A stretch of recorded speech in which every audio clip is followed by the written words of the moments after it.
welcome back to our NCAA football win total series.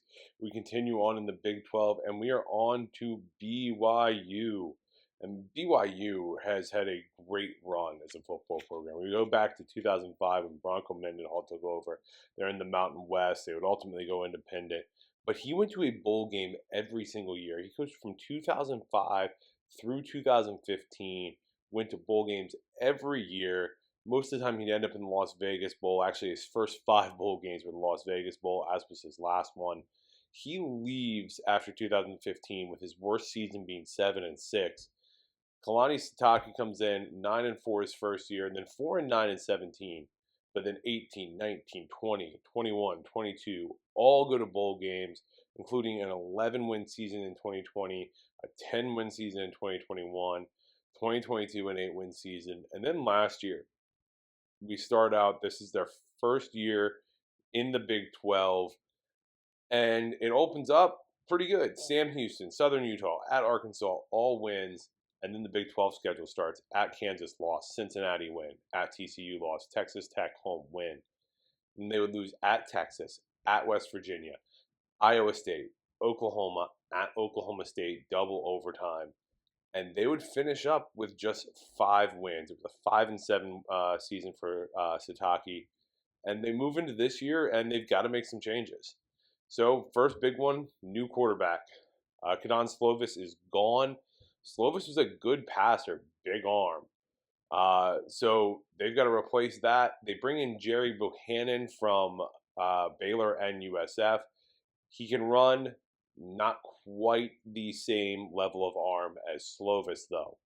On the ground game didn't do much. LJ Martin returns, 518 yards last year. He was the leading rusher.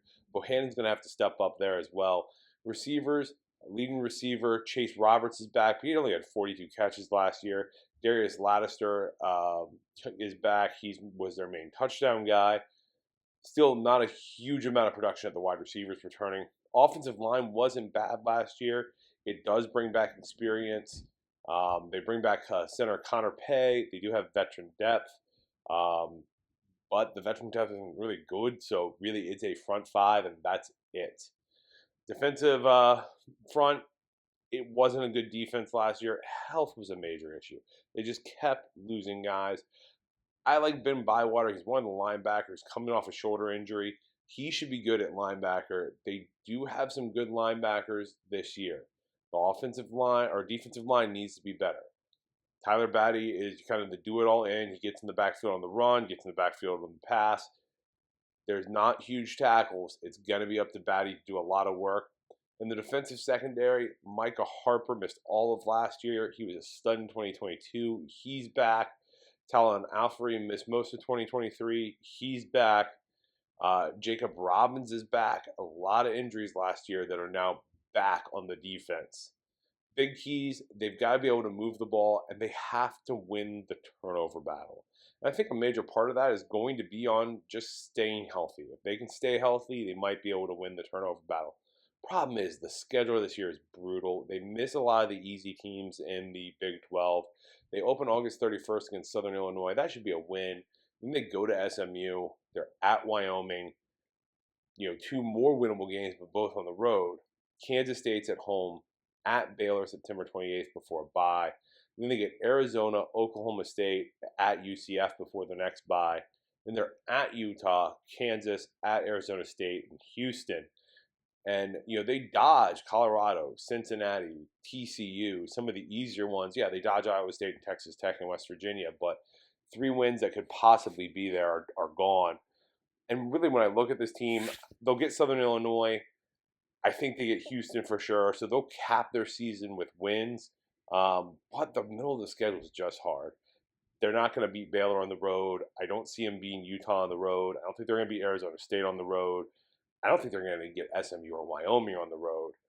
Arizona and Oklahoma State, both at home, are tough games. This is going to be one of those teams that is better this year, but not on the record. They're going to be an improved team, but I don't think they're going to have more wins. I see this as a 4-win team, maybe 3. They might surprise and get to 5, but really this is sitting right around 4 wins.